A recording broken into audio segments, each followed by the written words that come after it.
Welcome to the video, Dancing with the Abyss, Constructed Reality and Finding a Place to Stand. My name is Dr. Stephen Bacon. I'm a clinical psychologist in Santa Barbara, California, and I've spent the past decade writing books and researching exactly how psychotherapy works. The initial problem, relativity. Seeing therapeutic reality as constructed is the ideal milieu for change. One can deconstruct almost anything: ideas, feelings, values, history, assumptions, strategies, just about anything. This is wonderful when one is in the change business, as it allows for detachment from the present state and for a fluid transition to the new state. However, it is not ideal when it comes to stability, safety, flourishing, and orientation. Yes, change is easy, but in which direction should we change and why? This problem of relativity is the single biggest issue with constructionism. It is particularly troubling for the healing professions. Without a sense of the right direction, how can the therapist provide guidance and counsel? If everything can be deconstructed, right and wrong tend to lose all meaning. Standard psychotherapy has solutions. For the standard psychotherapist, the solution is relatively easy. The medical model begins with an assessment diagnosis, applies an evidence-based intervention, and terminates after improvement. In addition, this model is often paired with a long-term maladaptive strategy assumption, which teaches that the client becomes dysfunctional because of certain traumas, confusions, or poor modeling in the past. Diagnose the nature of these misconstruals, replace them with something healthy, and the client can move forward in life in a positive manner. Unfortunately, the constructionist neither accepts the medical model nor the assumptions behind the maladaptive strategy model. The outcome research has destroyed the medical model, and the behavior genetics research has revealed the inadequacies of the maladaptive strategies paradigm. Moreover, a deconstruction practice reveals that many of the values of both clients and therapists are culturally programmed and adopted without much thought or responsibility. Which of those program values merits support? Leaning into client suffering. The easiest solution for both standard and constructionist therapists is simply to be responsive to client needs. If the client is depressed, clearly the goal is to recover from the depression. Remediation of suffering has its own unassailable value, and with many client situations, this simple commitment to help the person feel better is sufficient. It also has a natural fit with the behavioral genetics research, which argues that psychiatric symptoms are the result of genetic vulnerabilities and environmental stressors. Resolving the symptoms and the associated negative affect restores the client to their premorbid state and lets them get on with their lives.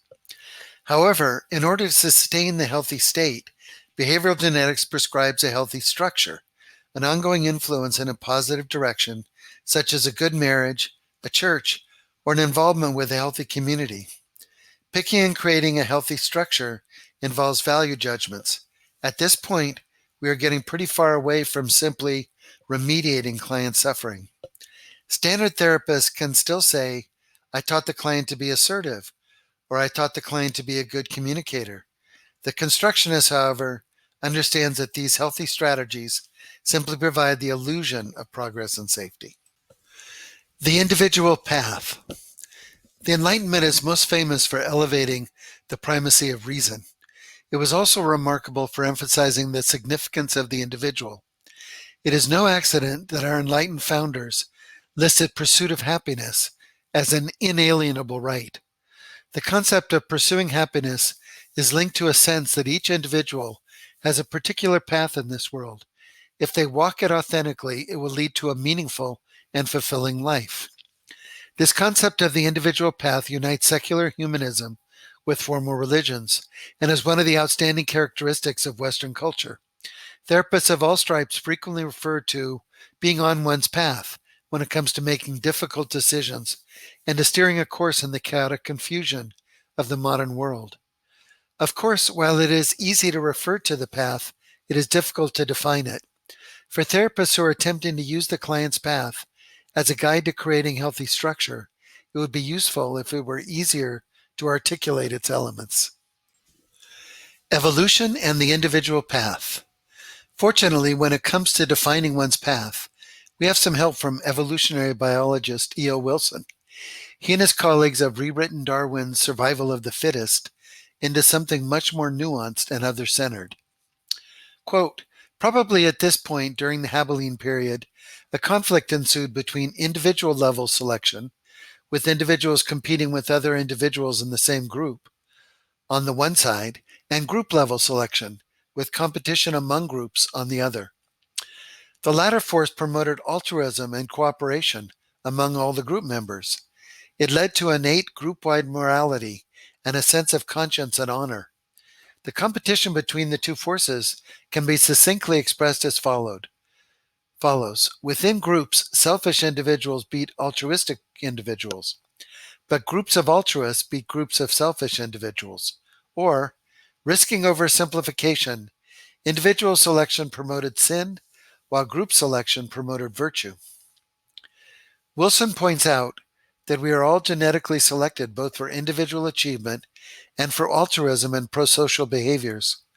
We can take his genetic arguments and apply them to our concept of the client's personal path.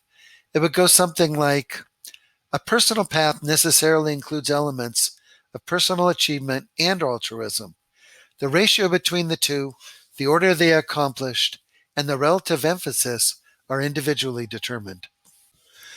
The archetypal nature of this relationship. This relationship between achievement and altruism runs throughout human thought, literature, and stories.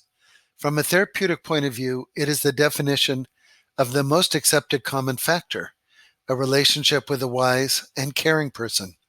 And in the next quote, the Dalai Lama sees this relationship as central to spiritual practice. Quote, in the Buddhist tradition, there are two qualities seen as essential, both to our own well-being and to being able to be of appropriate help to others. These are compassion and wisdom. They are said to be like the two wings of a bird or the two wheels of a cart, for the bird cannot fly and the cart cannot roll with only one. Compassion involves wishing to free someone else from suffering, recognizing that she or he wishes to be happy and to avoid distress and misery, just as we do. Wisdom involves seeing things as they are, with clear, open eyes, appreciating the interdependence and constantly changing nature of people, things, and events. The nature of the path in therapy. To facilitate therapeutic decisions that are not sufficiently supported by the concept of resolving client suffering, the constructionist turns to the concept of the client's personal path. The path is broadly defined by the creative tension between individual achievement and altruism. The specific nature of the path is defined by the client and the client's environment. Clearly, the therapist must listen, observe, question, and follow. The path has a developmental quality as well. While there may be meaningful exceptions, early adulthood tends to be biased toward achievement and latter adulthood toward altruism. One of the positive side effects of the personal path, as defined here, is a default decision to empower the client. Concerns about constructionism being too hierarchical are remediated by this concept. If the therapist is always committed to client achievement and empowerment, then they will tend to default whenever possible to deferring to the client, co-creating rituals and interventions, and doing whatever they can to support client competence and independence. The path and the ultimate concern. Paul Tillich, the famous existential theologian, wrote extensively about the nature of the path, using ideas such as ultimate concern, idolatrous versus authentic goals, and a different definition of faith. Quote, faith is a state of being ultimately concerned. The dynamics of faith are the dynamics of man's ultimate concern. Man, like every living being, is concerned about many things, above all, about those which condition his very existence, such as food and shelter. But man, in contrast to other living beings, has spiritual concerns, cognitive, aesthetic, social, political. Some of them are urgent, often extremely urgent, and each of them, as well as the vital concerns, can claim ultimacy for human life or the life of the social group. If it claims ultimacy, it demands the total surrender of him who accepts this claim, and it promises total fulfillment, even if all other claims have to be subjected to it or rejected in its name." Close quote. Tillich argues here that every person is driven by an ultimate concern, which provides meaning and motivation. This concern may be hidden or prominent, it may be healthy or unhealthy, but it is always present. Tillich's cautions about idolatry. Tillich believes that to be human is to have an ultimate concern. He essentially sees man as homo religiosus. Are the rationalist the scientist and the atheist, who formally disavow all versions of God, just as faith-based is the theist? Tillich argues in the affirmative, of course. The dedication of the rationalist to clarity and fearlessness in thought, of the scientist to discovering truths about the universe, and the atheist to removing all cultural programming are clearly ultimate concerns in Tillich's view. For the therapist committed to using the concept of alignment with one's path as part of therapeutic decision-making, Tillich offers a caution about idolatrous versus authentic ultimate concerns. Quote, "Everything which is a matter of unconditional concern is made into a God. Success as ultimate concern is not the natural desire of actualizing potentialities, but is readiness to sacrifice all of the values of life for the sake of a position of power and social predominance. The anxiety about not being a success is an idolatrous form of the anxiety about divine condemnation. Success is grace, lack of success, ultimate judgment."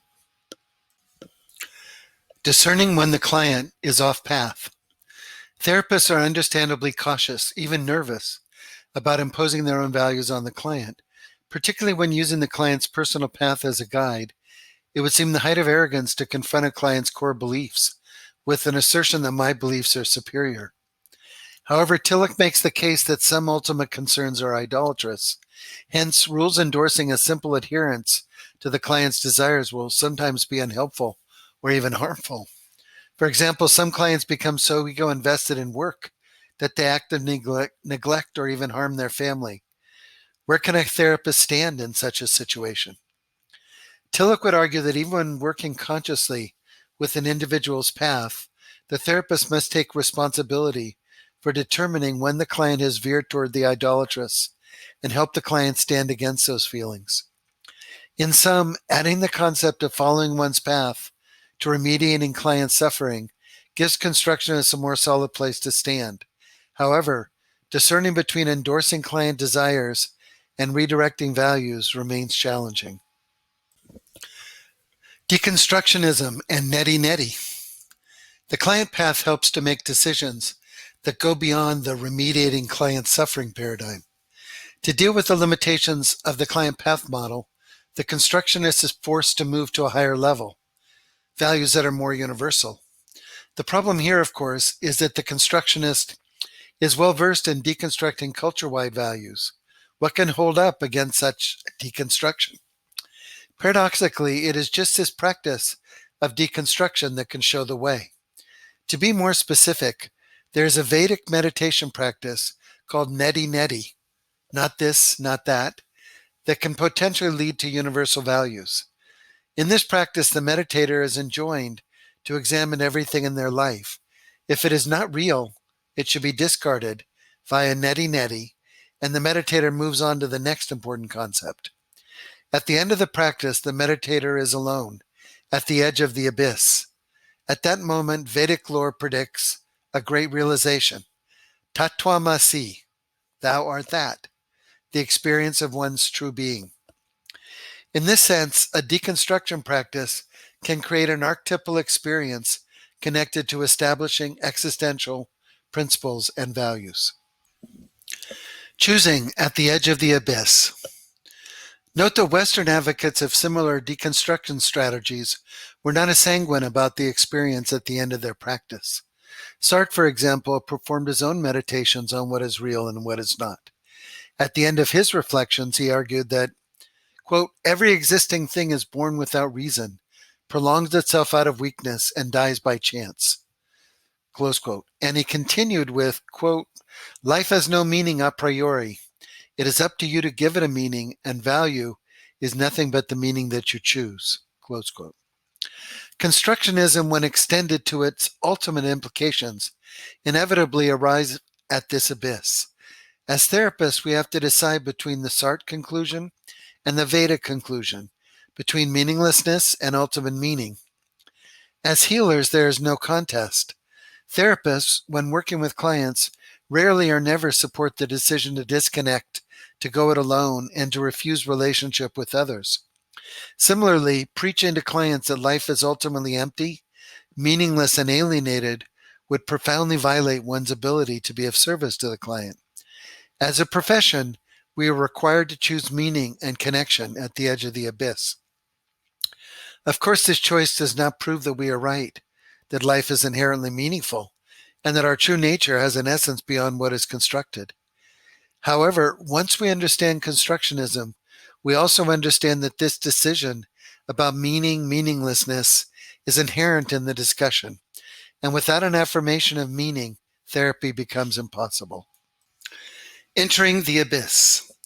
The abyss, of course, is a metaphor for a place of unknowing and meaninglessness that is reached by a journey of discernment and dispassion. Not surprisingly, there are many writings from different perspectives and traditions that recommend trusting the moment and leaping into the abyss. For example, Martin Buber suggested, quote, your motto will be God and danger, for danger is the door of deep reality, and reality is the highest price of life and God's eternal birth. All creation stands on the edge of being. All creation is risk. You must descend ever anew into the transforming abyss. Risk your soul ever anew dedicated to the holy in security. Joseph Campbell also argued that one should move forward into the abyss. Quote, it is by going down into the abyss that we recover the treasures of life. Where you stumble, there lies your treasure. The end of duality. And Rumi took the invitation to enter the abyss even more seriously, and believed that the leap of faith took one beyond duality. Beyond our ideas of right doing and wrong doing, there is a field. I'll meet you there. When the soul lies down in that grass, the world is too full to talk about. Ideas, language, even the phrase each other doesn't make sense anymore. In some, deconstruction does indeed lead to emptiness. However, those who have traveled that road before us offer promises that this emptiness serves as the hidden path to meaning. The path of the heart. The way of deconstruction, arriving at the abyss via something like neti neti, might be called the path of wisdom. This wisdom-centered path suggests that there is a corresponding path of the heart that provides another road to accessing universal values. Discerning between the two paths rests on their core questions. The path of wisdom asks the question, real or unreal? The path of the heart asks, alone or connected? Similarly, wisdom leads to emptiness, the abyss. The path of the heart leads to fullness and a sense of presence and support. Noted constructionist Ken Gergen attempts to articulate this fullness. Quote, we cannot break through the veil of words to stare directly into the light. We have the sense that there is something behind or responsible for the process of generating meaning, but this source cannot be grasped directly. It is at this juncture that we begin to glimpse the possibility of a sacred dimension to relational being. If the origin of all that we take to be real and good, all that is nourishing, lies within a process beyond articulation, we approach what many view as a spiritual consciousness. Connection versus aloneness. The path of the heart always begins with a sense of connection. In this sense, the Dalai Lama states, quote, our ancient experience confirms at every point that everything is linked together, everything is inseparable. This sense of connection informs the next Dalai Lama quote, quote, my religion is very simple. My religion is kindness, close quote. But this is not typical kindness. Rather, it is a radical statement resting on the perceived connections that run through everything. The path of the heart is the path of radical kindness, a level of giving that manifests the idea of love and connection through a series of concrete actions involving sacrifice, consistency, and commitment. For therapists attempting to have a place to stand, the sense of connection, kindness, and compassion become ruling values. Certainly, there are many examples of times when a client needs to practice healthy self-centeredness, or go it alone, or withdraw into retreat. But the awareness at the end of the day that these issues of achievement and competence must be balanced by giving and serving provides that place to stand. Dancing with the abyss. The abyss may seem to be a distant and theoretical idea when viewed in the context of concrete client suffering, but it is actually implicit in every therapist-client interaction. Recall the Kill the Buddha traditions that run through constructionism, and recognize that this tradition is closely related to the unknowable nature of the abyss. Examine this quote from philosopher Jiddu Krishnamurti. Quote, "I maintain that truth is a pathless land, and you could not approach it by any path whatsoever, by any religion, by any sect. That is my point of view, and I adhere to that absolutely and unconditionally. Truth, being limitless, unconditioned, and unapproachable by any path whatsoever, cannot be organized." Close quote. Clearly, this quote could be a description of constructed reality. Constructionist therapists need to operate with this consciousness. In this sense, dancing with the abyss refers to the ongoing feeling of the underlying presence of the abyss. While it may not be apparent, all therapy is a dynamic interaction between therapist, client, and the abyss, and everything is a dance between knowing, not knowing, and the possibility of revelation. Wisdom and connection. Constructionism can appropriately be critiqued for both its inherent relativity and its inherent hierarchy. This video has shown that the constructionist resolves the relativity issue by consciously embracing a three-part strategy. 1. Serving the client's needs. 2. Listening and responding to the client's unique path. And 3. Choosing, at the end of an advanced deconstruction practice, to embrace meaning, connection, and purpose at the edge of the abyss. The implicit hierarchy in constructionism, based on the therapist being more conscious in terms of discernment and deconstruction, is resolved via understanding and embracing the concept that client empowerment is central to client evolution, and all long-term healing is based on enfranchising the client. Finally, the principle of the abyss, not knowing, and a fullness of meaning are all present at every level of the therapeutic interaction. The constructionist may never choose to discuss the nature of constructed reality and the necessity of a place to stand, but the dynamic tension between the two suffuses each moment of dialogue and interaction.